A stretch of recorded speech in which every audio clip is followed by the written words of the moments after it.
Friends with Benefits, 95.9 WATD. You're just listening to the title track to the new California Transit Authority album, Sacred Ground.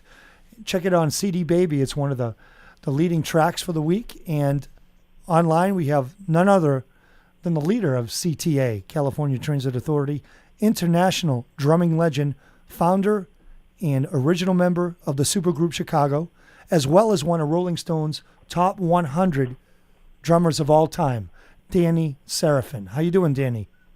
Good, Brian. Good morning. It's good to be hanging with you. Well, of course, we're taping this, and you're in L.A., so we're 3 hours behind, so it is a good morning. What time is it out in L.A. right now? It's early, wee hours, right? Yeah, it's 8:45. Yeah, and musicians never get up that early, do they? Well, this one does. This one was up an hour and a half ago, so I get up pretty early. I find that the older I get, the less I sleep. Oh, that's the truth. I don't know. It's a melatonin. Time is ticking away. It's the melatonin. Yes, I understand. Now let's talk about the new CD, California Transit Authority's Sacred Ground, which is getting rave reviews everywhere nationally across the states. And if you look on the social media, it is really stepping up to be one of the great albums of 2013. We've actually put out some questions on Facebook for some of your fans that have responded on my personal Facebook page to ask you. But to tell us a little bit about your CD and who's on it and how you guys feel about it. Well, it's really, excuse me, it was really a labor of love. It took 3 years to make, and I think that it really shows in the care and the thought and the crafting of the CD. It's really recorded in the true to the genre of jazz rock. The jazz rock that Blood, Sweat, and Tears in Chicago, and there were some other bands, Chase and Lighthouse of the '60s and '70s. That true to that genre, and we're proud of that. And it's getting, like you said, the reviews are overwhelmingly great reviews, and so we're proud of that, and hope that we can spread it to more people than the first CD, Full Circle, which obviously was also, we were very proud of that, and it still sells to this day but it's more of it's not a tribute, but it's a reworking of the early Chicago and CTA, California Chicago Transit Authority tracks, and so this is other than two tracks, it's all original and new. That's great, Danny. I'm reading some of the reviews, and they are substantial and they are great. The other thing I noticed that 10% of the profits of the proceeds are going to go to classrooms to promote music therapy programs. Can you tell us a little bit about that? Yeah, it's not necessarily music therapy. Well, I guess music is therapy when you think about it. But it's 10% of the profits are going to the Fender Music Foundation, which was started, probably 8 or 9 years ago by my friend Larry Thomas. He was the guy that took Guitar Center public many years ago and made Guitar Center into what it is today. Helped make Guitar Center what it is, and so now he's the CEO of Fender, and they do wonderful things. They fund underprivileged, or needy music programs across the country, rural and inner city, and it helps keep music alive, because obviously there's no funding for music at all, or the arts, and I believe, I strongly believe that it's starting to show in our society with all the shootings and just the degradation that is happening, that has happened, to our society. And God bless you for doing it. I think that's fantastic, giving back 10%. And because that you do start to with all the cuts in education, the first thing they cut is gym and music, and the mind, body, and spirit. We talk about that all the time, being working together, and for you to do something like that, Danny, is amazing. Well, so let me just say this: I feel like it's the least that I can do. It's the very least, because I've been so fortunate with my career and the success I've achieved, and creative, not only commercial success, but the creative success, and the joy that it's brought to my life. Sure, I made a lot of sacrifices and I paid my dues, but I'm one of the lucky ones. Sure, Danny. Listen, I want to introduce actually Phil Markella onto the roundtable. He just kind of crashed. Crashed the party, and he's say hi to Danny. Good morning, Phil. Hey, Danny. Good morning. How are you? This is attorney Phil Markella, a big Chicago fan from yesteryear, and Indeed, and he's loving the new CTA California Transit Authority album as well as we are. What it brings to mind that I've heard of on this album is the diversity of not just of the music, but the musicians. I mean, you can say jazz rock all you want, but you have some acoustic references in there with some youthful vocals, might I say, from Wes Quave and Will Champlin. And then you bring back some of the old school singing from Bill Champlin, who was the driving vocal force behind Chicago for so many years. And Bill Champlin is ultimately maybe one of the best singers on the earth. I mean, he's just like you see, and you see it, Danny, all the time in the reviews of the reference, how they feel about Bill's vocals. If you want to talk anything about that.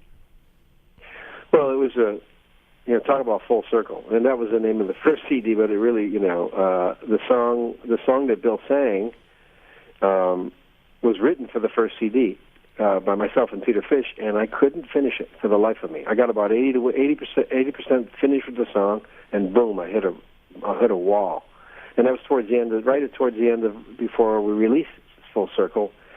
And finally, I just had to say, okay, we got to release the CD. And I scratched my head. I couldn't understand, why can't I finish this? Why can't I finish it? Well, time marches on. We start the new CD, and Mark Bonilla, the guitar player, fabulous guitar player and arranger extraordinaire, looked at the song. He said, "Hey, Danny, this is really a good song. Let me mess with it a bit." So he kind of reworked it, rewrote some of the verses and added to it, subtracted, and then we went back at it. And I said to him, and in between all of this, Bill Champlin, who, Brian, Bill and I were estranged for 20 years. We didn't talk over 20 years. And Bill, no love lost there. A little bit of the backstory. Bill was the forefront of putting me out of Chicago. And so here was a guy that I never, ever wanted anything to do with again.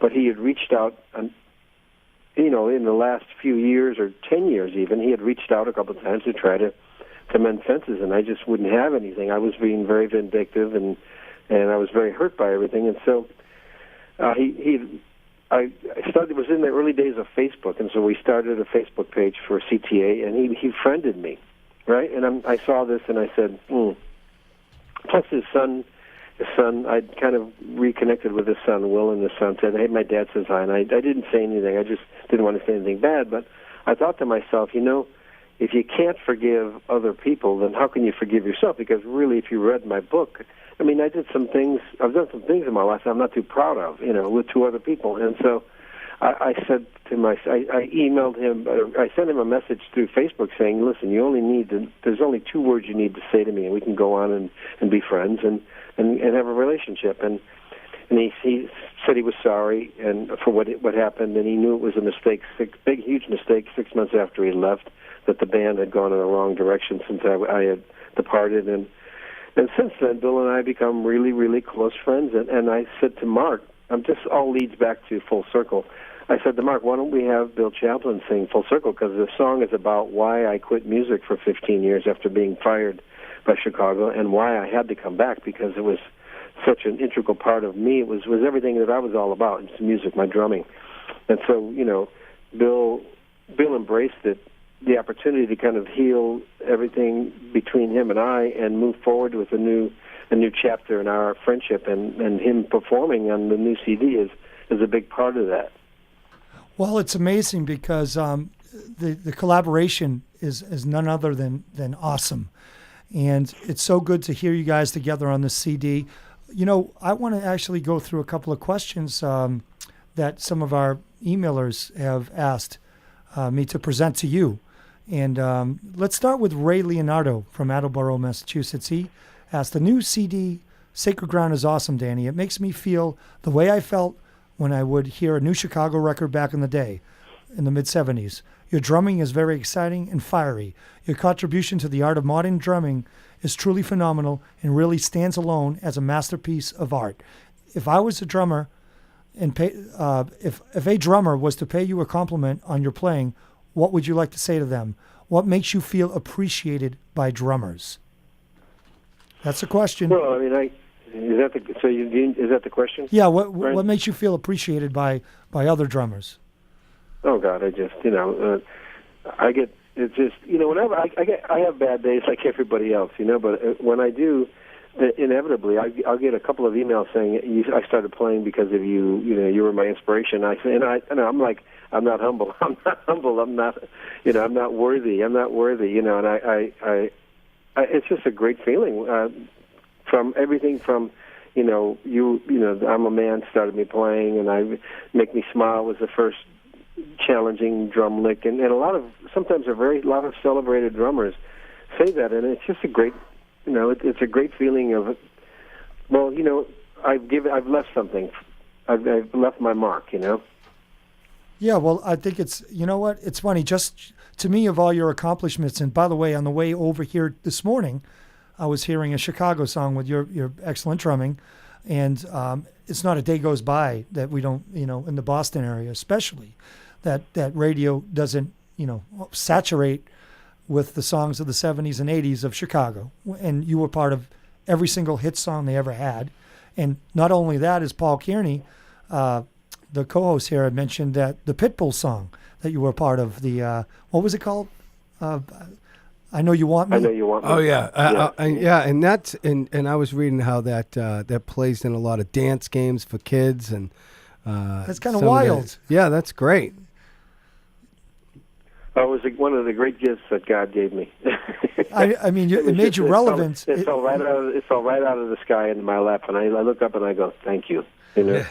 Well, you had a guardian angel there. You know the backstory behind Street Player, right, Brian? I certainly do, and it's in your book, and you and I have been friends for years and years. So, we understand that, being a person like yourself, you've written some great songs, and as time goes on, these new artists come along and they take pieces of your old songs and put them in their new songs, and all of a sudden you're part of 2011 or 2010 or whenever the song came out. It might even be before that, but it's pretty amazing, isn't it?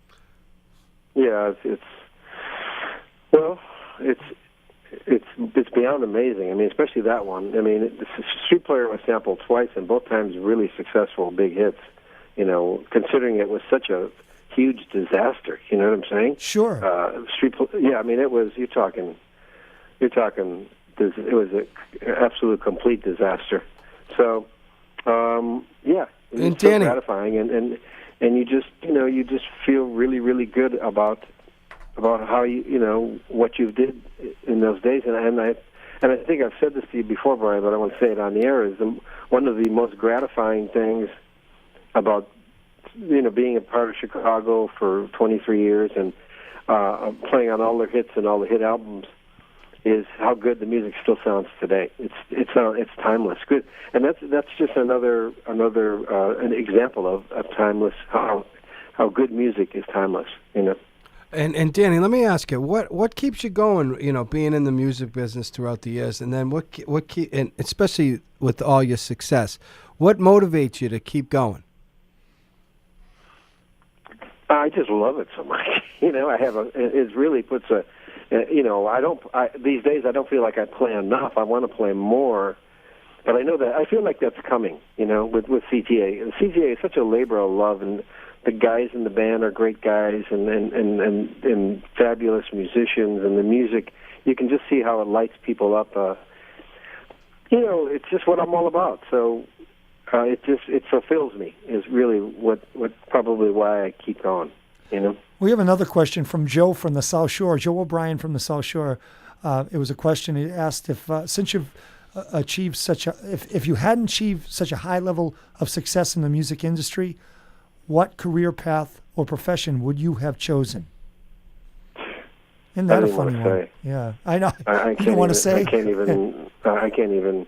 I don't even want to say, because it could have been really bad. I was, if you read my book or read anything in-depth interviews, music pulled me off the streets. I was going in a really, really dangerous, bad direction at that time with street gangs and gang fights, and no, it wouldn't have been pretty. That's all I can say. Wow, that's well, Joe, you've got your answer. I think a lot of people don't know that part of your history being, the early days of what is it? Probably the early to mid 1960s. Is that right? Yeah, I was born in 1948. Okay. So, I started getting into trouble at a very young age at 12, 13, so. Does the attorney have any questions? Attorney Phil Markella? I was just going to say, who's kidding who, Danny? You would have been a lawyer. No, I'm not smart enough to be a lawyer, buddy. That's a lot of school. I never made it out of high school. I never made it past my second year of high school. I couldn't imagine going through, Well, in California, from what I understand, you don't have to go to law school. Just study hard and sit for the bar. Is that what it is, Phil? That's what it used to be anyway. I don't know if it's what it is nowadays, but it used to be all you had to do was study and read for the bar and then sit and take it, and your whole life could have changed. Well, we're talking to Danny Seraphine, founding and original member of the supergroup Chicago, and now the current leader of the band California Transit Authority, with a new groundbreaking CD, Sacred Ground.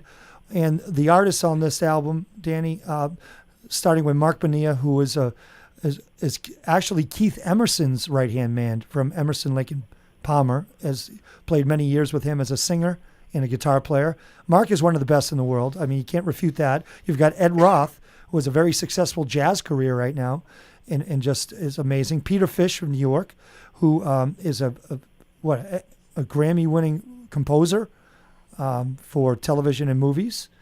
You go down the list, in the vocalists, you had Larry Braggs from the band Tower of Power on your album. You had Bill Champlin from Chicago, Will Champlin. The list just goes on, and it's kind of a list of who's who. Well, it's almost like a society. CTA is not more than a band; it's like a society, because, like you say, the touring band, like Larry doesn't tour with us much because he's so busy with Tower. Peter's so tied up in the studio. Peter Fish doesn't tour with us. So we have Wes Quave and Will Champlin doing the singing and fronting the band, and you got Mark, of course.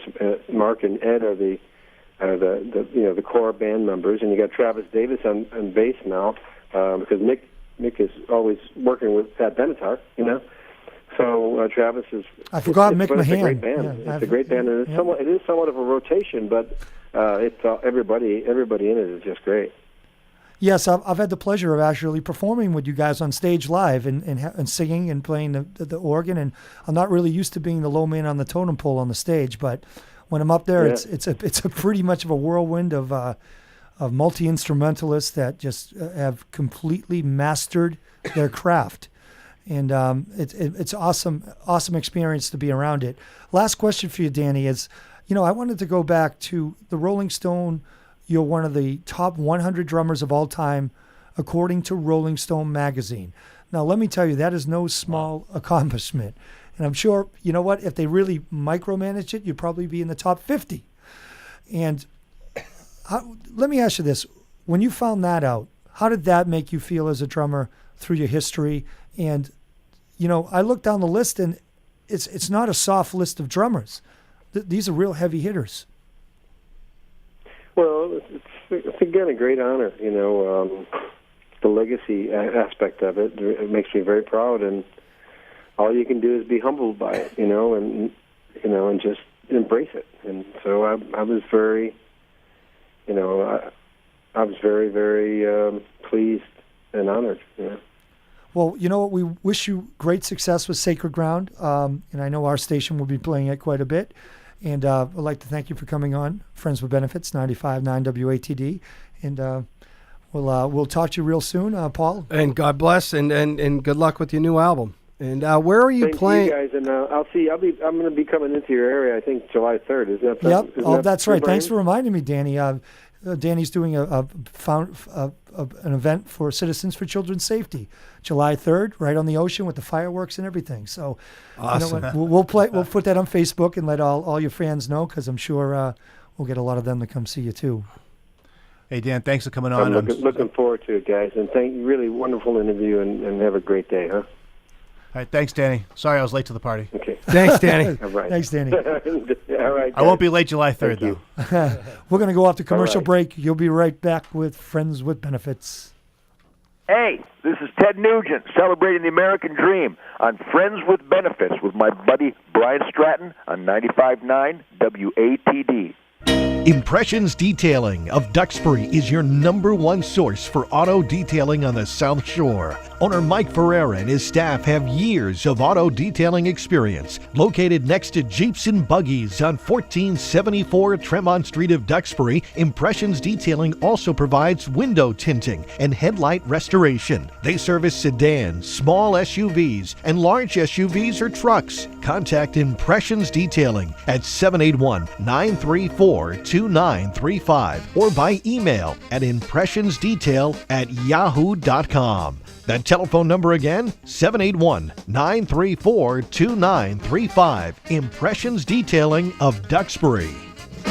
Experience the Atlantis Sports Club difference. Atlantis Sports Club and Spas are located throughout Massachusetts, including locations in Braintree, Holbrook, and Hyannis, featuring state-of-the-art cardiovascular and strength training equipment, plus indoor and outdoor pools and full-service spas. Atlantis offers something for everyone. How about Zumba, spinning, and strength training classes, swim lessons for the kids, or a luxurious spa treatment? Your Atlantis membership allows access to all locations. Atlantis Braintree, located off the highway across from the South Shore Plaza, features beautiful indoor and outdoor pools. You'll find the newest Holbrook location next to Stop and Shop with plenty of parking and a spacious floor plan. Take a mini vacation at Atlantis Sports Club and Spa in Hyannis. Play golf, then relax by the resort-style pool. End the day with a relaxing treatment at the spa at Atlantis. Mention this ad and receive 20% off any spa treatment. Experience the Atlantis difference today. Visit AtlantisSportsClubs.com and book your tour today.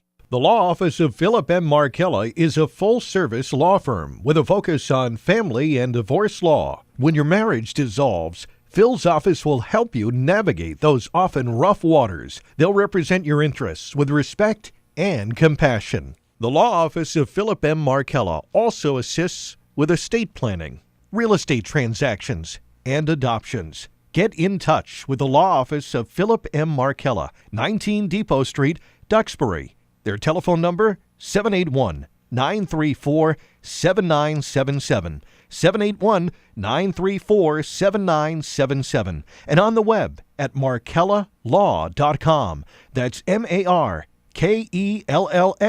law.com. Friends with Benefits. Call in and be a part of the show at 781-837-4900 with your hosts, Brian Stratton and Mark Trungone, where your calls and comments are always welcome. Will you take it? Scumbag! You know, if you're going to shout, we can just talk later. Oh, okay, all right. You know what? Call me back when you calm down. On 95.9 WATD.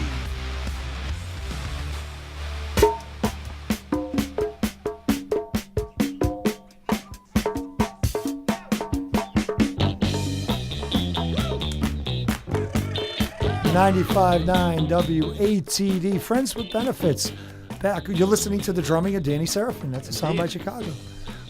But anyways, great interview with Danny. I'm glad things are going so well with him. We're going to go off to the next segment here on Friends with Benefits. I want to just let the listeners know that we have attorney Phil Markella behind the mic. How you doing, Phil? I'm doing well, thanks. How are you? Good. Great to see you. And Paul Kearney from Atlantis Sports Clubs. Hey, Paul. Hey, thanks for having me. I forgot to tell you, there was a contest winner for our last week, all those...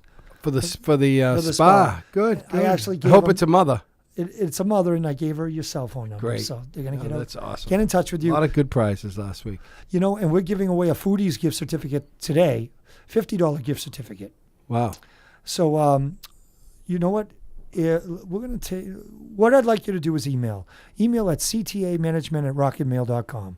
That's ctamanagement@rocketmail.com, and we're going to give you a chance to win that $50 shopping spree at Foodies in Duxbury, at Hall's Corner, $50 worth of free groceries. There's even beer and wine there. Yes, there is. That's right across the street from my office. It's great. I go there for lunch, lunch every day. Isn't it They great? got a lot of It's organic stuff in there too. I know. They do. It's loaded with that. Yeah. And that's, to me, what makes it, so great, Yeah, and they do catering, I think, too. They Because do. I was at a Duxbury golf tournament, and they were doing that. Oh, yeah. They cater sandwiches. And any sandwich you want, you just go there and tell them what you want, and they make it for you. Yeah. It's really neat.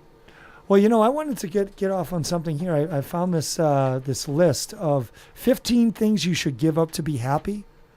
Now, this is a comprehensive list made by a crack staff somewhere in the world that thinks these are the 15 things you should give up in your life to be happy. It's the holy grail of a list. And number 1 is give up your need to always be right. No, Now, can't do that. do you really think that's something you should give up to be happy? I don't know. I think it certainly turns other people off sometimes, I guess. Yeah, you ever know a guy or a person that just they're always right? Yeah. They always He's on the basketball court today at 3 at 2. o'clock. Yeah, At- at 2. At Health Tracks. Yeah, Mr. Bean. Yeah, Always has to be right. always. Oh, that was a foul. Oh. There'll be 9 other guys saying, no, it wasn't. But he can. So guys like that, Yeah, But we love him anyways. But give up your need to always be right. That's number 1. Number 2, give up your need for control. What we need to understand is the one thing you control is that you have no control over everything. Well, then you're still in control. You put it in control God's got control. Until you really master the fact that if you put everything in, you got to understand that you're not driving the car. You get That's true. If you start to think that you're in control of your life, then no. I always try to think and put it in God's hands and let Him be control and think about Him first. Phil? Phil's speechless. I've never seen him speechless. Yeah, I mean I'm not that's necessarily speechless, but I Dumbfounded? think one of the greatest gifts that God gave us was free will, and that we are indeed in control. And what we do with that is the question. And I don't think God dictates, where I go after I leave here today. I don't think God dictates, the decision I make about what I have for lunch. I just think that He gave us free will, and that is our control. Also, give up on blame. What do you think of that? I think that's very important. I think that is very important. Blame is nothing but an anchor around your ankle. It's awful. It definitely permeates a lot of your thoughts, feelings. It's just so negative, I mean, if something happens and it causes a problem, some people just spend more time trying to figure out, who's to blame for this, as opposed to, well, how do we fix this, or how do we solve this? It's just taking negative energy and diverting it into something positive and constructive. Yeah, and then if you stop blaming, then everybody starts blaming. I feel bad for my wife. Sometimes I blame her, and I often say this: I blame her too much. And then I see my son starting to blame her for everything, and I'm like, my God, this just transforms from me to her, from me to him, and it's definitely I could see that being a definitely not a positive thing in your life. I think men in general want to be problem solvers. Agreed. I really think they want to solve problems, and they don't want to waste a lot of negative energy on blaming. But I definitely will say that I feel females love to blame and need that. It's in their need structure. And I don't know if I agree with that. well, I'll tell you why. I've seen it that way. I think a lot of guys, I would say more guys blame than women. And I'll tell you why. A lot of guys, you hear them politically talk like, I don't do this because of this. I can't do that. They blame the president of the United States for their problems in life. And that's what I see. I see a lot of guys just blaming other people for things that they're not in control of. That's a personality flaw.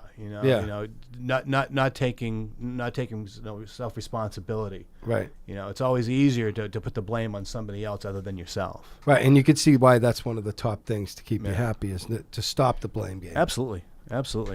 What else we got, Brian? Give up your self-defeating self-talk. Those kind of guys on the...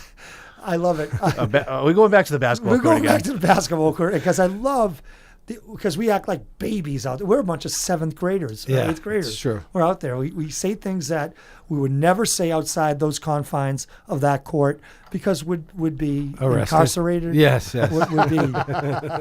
It's scary. But don't you love a guy misses a shot? I'm such a jerk. This self-deprecating. Oh yeah, Don't you love package. that? So my point is I see it a lot. People like that self-deprecating tone, which I don't know if it's sincere or not, but I see a lot of people do it. Oh yeah, I mean, You know?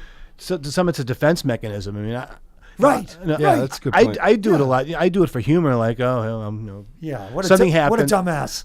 Yeah. Exactly. Yeah, And I do it because I like to try to keep myself from taking myself too serious. Yes. Yeah, that's true. But you I know? think what this thing is saying is that subconsciously, when you actually say that, your mind absorbs that behavior. Right. And I can It's a buy good point. that if you're Yeah, And it I might- mean, if you're it might serious be. about it. Well, but even if you're not, I think it's subconsciously because it becomes easy to do that to yourself, to put yourself down, and the more you do it, the more it just permeates your brain, I guess. yeah. The I can see that. self-fulfilling prophecy. Yeah, maybe. Maybe. Number 5 is give up your limiting beliefs about what you can or cannot do, about what is possible or impossible. From now on, you are no longer going to allow your limiting beliefs to keep you stuck in the wrong place. Spread your wings and fly. So I guess the limitations, like I'm not smart enough to do this, so I'm not even going to try. Right. Or Right. I don't have the money to do this, so I'm not going to try. Doesn't mean if you don't have the money, you can't find somebody with the money. Or if you're not smart enough, you can't go find somebody who's smart enough to kind of to fulfill that idea that you might have that might make you successful. Right. Flex Right, your Phil? muscles. It slows you down. It does. Number 6, give up complaining. I think we all got to do Well, that. nobody please. wants to hear complaining, and I know it. And Phil, nobody hears complaining more than you as an attorney.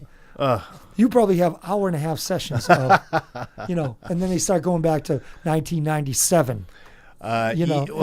Yeah, that's true. Granted, when I'm talking to people and they're in that mode, it's usually for they're going through something pretty personal and pretty Right. emotional, and I obviously I get it, and I don't think that's what that means. I don't think that's what they're referring to when they say give up complaining. I think they give up complaining like, I'm stuck at a red light. Yeah, you know what? My boss is a jerk. You're right. You're right about that. It says give up your constant need to complain about many, many things, people, situations, events that make you unhappy, sad, depressed.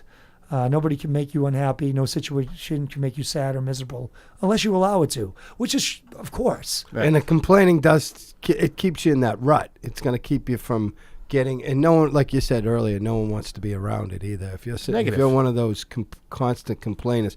But I also think it can be healthy in a sense where, you want to do so. If you have a complaint, then do something about it. I mean, if you have, because there's plenty of things to complain about. There's no loss there. But Right. the idea is if you can complain about it, but then do something about it, I think then you'd definitely be a lot more happier in what you're doing.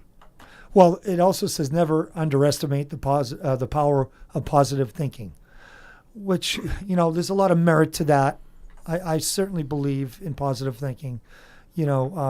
Sometimes positive thinking breeds positive situations. Mm-hmm. I know that sounds like a Tony Robbins buzzword, Yeah. but It's got truth to it. it does have truth to it. I certainly know when you're mired in that overwhelmingly sad negative place, positive doesn't breed from that most of the time. No. Yeah, and negativity feeds negativity. Like if we're all does. negative, we're just going to feed on it. So to bring, to be positive is, and I often say this, is you want to be around positive people because it's going to make you positive. Right. And if people, it's like standing up on the table. It'd be harder for me to pull you up than for you to pull. It's easier for you to pull me down.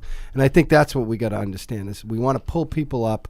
And if you're a constant complainer, then you're not really going to get there. So, but again, I think there's a reason why you complain if you have an alternative to do it, because there are a lot of things around us that we need to fix. Mm-hmm. But instead of complaining about it, come up with some answers. Fix it. Come up Fix and do it. Right. Right. But there we go back to men wanting to fix everything.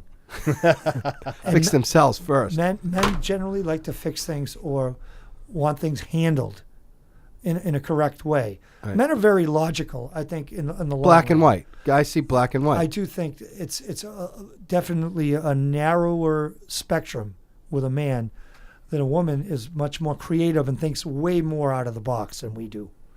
And there's good and bad in that. You know, you go to a shopping mall, it's bad.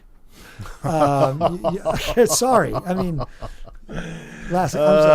Kevin Chase is wincing over across the glass. All right. He's going, no. He's going to put the fan on over there. He's like, this show is over. Well, I was just thinking of the whole black and white thing. Now, I got a 13-year-old daughter. Okay. And mentioned to her a while ago how we know she's going to go through a growth spurt. You know, she puts on a little extra weight and then just shoots up because she was complaining about being fat or something, you know, girl things. And then the other day, I was trying to get her. She's doing soccer and everything. I'm like, oh, I'm glad you're out there exercising. 'Cause it looks like you're about to go through another growth spurt. Again, black and white. It's a cause and effect. She goes, oh, you're calling me fat. So as much as the logic helps in so many things, there are those gray areas of life. And that's what I was wincing at, thinking of that. Is that what you were wincing at? He was referring to a life story. Oh, boy. But the thing, Kevin, is... We just lost 58% of the audience. Oops, sorry. Or is it 52%? There you go. I don't know. The But female The percentage. female percentage. yeah, Yeah. is that what it is? It's something like Or at least they like me and don't like. I don't know. But Kevin's trying to relate. But you have to admit that... He's sensitive that way. The male... you have to admit the male to female ratio or the logic is just so different that us as men have no problem. I mean, I think, Kevin, you're probably 100% right in saying what you said. But ultimately, women will see it completely at a 180. Oh, sure. They'll see it completely differently than what what seems so logical to me. That's exactly it, because 5 minutes later, my wife comes out of the other room where the daughter is and goes, you're calling her fat now? That's really Haven't good. you done enough? Exactly. And then as I tried to explain it, that she extrapolated, I didn't call her. No. Yeah. No. Gets worse. No. You Just go, Kevin. Just go mow the lawn, will you, please? Yeah, exactly. Just dig in the hole. We're gonna keep Kevin on the line here because we want to get through this, and he makes Apparently, he has insight through the glass. Through the glass. Kevin through the glass. Kevin Chase through the looking glass. There we Number go. 7, give up the luxury of criticism, which needs give up your need to criticize things and events or people that are different than you. Kevin, thoughts? We're all different. Yeah. Any daughter stories? I know. You criticizing your daughter lately? No, not lately. I'd agree with that, though. I mean, who wants to hang out with someone who just picks, just nitpicks? Yeah, And right. yeah. Yeah. Well, I mean, let's look at the divorce rate. Yeah, and Well, sure. the other thing is too Right. is not only that, but I mean you're around somebody that constantly criticizes you. You don't come up with any good ideas, especially if you're thinking about that with your kid. You know, if you're constantly criticizing your children, then they're gonna be afraid to come up with any ideas because you're gonna shoot them down. That's exactly So you should it. keep it open mind. It's just like doing my background, doing writing. If you're writing with someone, even writing music. Okay, Yeah, yes, they always yes. say give. It's never negative. Right. It's always and what.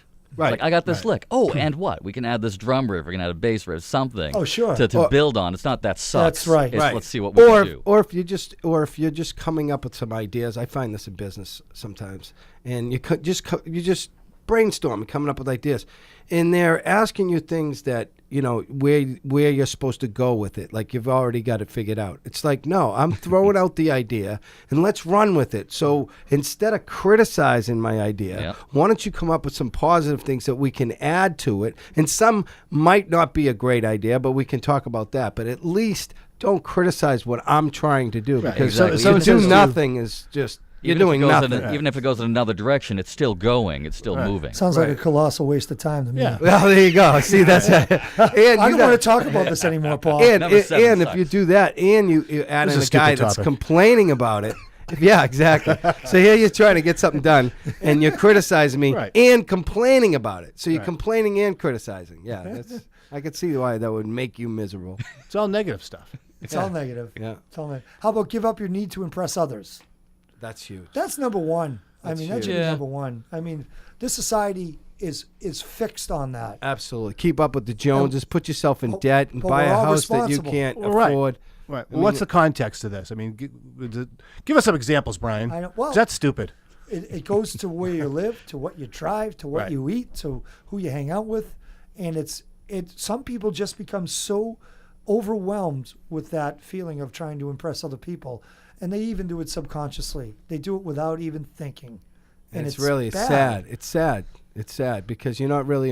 Who are you really impressing, anyways? Well, at the end of 50 years, like you said, 50 I mean, years, I who's going to underst- care anyway, right? Yeah, I Exactly. can understand that too. To try to impress people, to look good, to make yourself better. I mean, I don't criticize people for doing that. I mean, but if you're doing it just to show that you're better than everybody else, then I got a problem with that. But I don't have a problem with somebody trying to better themselves. Right. Well, that's different. I think what we're talking about is, let's use the example of the adolescent kid who has to have the black sneakers with the red stripes because everybody has those, and if you don't, then are you poor, or can you not Or afford you have no them? taste. Well, right. Right. Like when I used to coach football, there were the kids that had to have, and I'm talking 10, 11-year-old kids had to have the face masks, the shields, the tinted shields, and the Under Armour, tape, the eye black tape that goes under As your I'm eye. wearing the Under Armour shirt. Well, Yeah. Or the coolest how one you about- know. Go on, Phil. Go on. well, as if that was going to make you a better basketball player. No, Right. but it makes me better looking on the court. Well, and I'm That's a sure whole the other absorption factor. That's subjective. But You know what?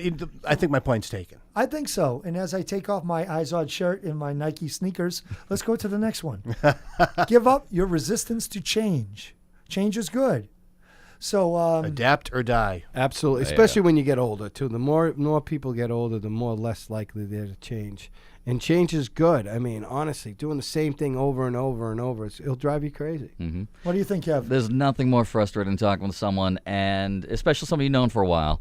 And like you said, Paul, 5 years ago, they had this opinion. There might be new things coming in, but they just don't change. They don't. It's sad after a while. It is. That's And right. Same talking points too. And it's Exactly. And even if okay. you're trying to bring in something new, no, They they're shut just it shut right down. down. Exactly. And you see that, you watch different businesses, and you can see, and you can walk in and go, this, and this, and they're just not going to change. And they either change, and you see that with the show Restaurant Impossible. Oh, I watch yes. that all the time. Yes. And you see the older person saying, I'm not going to change, and and they're not subject to it. But after a while, they start to see it. And Exactly. I And think they might in the not realize restaurants, it it's until the too late. worst. Oh, yeah. In the restaurants, it's the worst if you're not changing, Right. or in the music business, if you're not changing to what the new style is. Well, particularly if you're failing at what you're doing or just not progressing. They say the definition of insanity is doing the same thing over and over again and expecting a different result. right. Right. No No question. But if it ain't broke, don't fix it too. I mean, if you got a situation where you don't need to change things. Yeah, and a sometimes- Well, stitch in that's- time saves 9. But it's like that's good. I like that. listen, that's like the New England Patriots are winning a Super Bowl, Right. and the next year showing up with the same 49 players they brought to the Super Bowl. Right. You have to make changes because you need to look forward. You need to look forward and be able to navigate what's going on in the future before the future absorbs your business or whatever you're doing, and you're just a step behind. You agree? I think you got to accept change and work with it. And try to, Give up. Change is good. We only have a couple quick minutes. I'll go. Give up labels. Like Under Armour. I had you Okay. pegged as someone who'd say that. Yeah. no. I was waiting for it. That's so true too. Giving up labels or labeling people. Yeah. I mean, anytime you've ever had especially politically speaking, my run for office, I learned that because you can be in agreement with somebody 99% of the time, but if you're one thing off of what they don't agree with, they'll just throw a label on you, like There you go. liberal or Tea Party or right-wing whack job. I mean, all these things come as labeling people, and I think that's a huge disadvantage. Let me give you the last few, Paul, so I don't interrupt you. Give up your excuses, which is obvious. Give up the past. Give up attachment. That's 12, 13, and 14. And the last one is give up living your life to other people's expectations. Yeah. Now, I can see with married people that can be an issue. Sure. What do you mean by that? Well, if say you're married and you're working a basic job, Right. and your wife thinks that you're just so much more capable of earning potential wise to be doing something else, and I'm sure Phil sees that all the time. being an attorney? Daily, yes. Daily. Because expectations, everybody has expectations for their partners. Are they overachieving or are they underachieving? I'd say 80% of the time they think they're underachieving. If I'm seeing them, then that's usually the case. They get to your office. If they made it to Hall's Corner. All right. But and I think that's kind of unfortunate in a lot of ways because it's not all about what you make. It's about your attitude. It's about, what makes you happy. What makes the family happy. Yeah, exactly. Well, to some extent, too. I mean, I'd be happy just in my basement building things. It's not going to make any money. It's not going to bring any income. So there is a balance. But yeah, if you're just living like oh, Dad, he wanted me to be left fielder for the Red Sox. Right. You're not. You hit a point in your life. It's not going to happen. No. Right. But you have to change. No. A couple points ago. Well, it looks like we're out of time here with Friends with Benefits. I'd like to thank Attorney Phil Markella for coming in. Hey, thanks for having me. And Paul Kearney from Atlantis Sports Clubs. Thanks, Brian. And Kevin Chase, who was an unexpected guest. Thanks for sneaking me in here. Completely welcome Thanks. on our show anytime. Cool. I am Brian Stratton. You're listening to Friends with Benefits. We'll see you guys next week. Have a great week.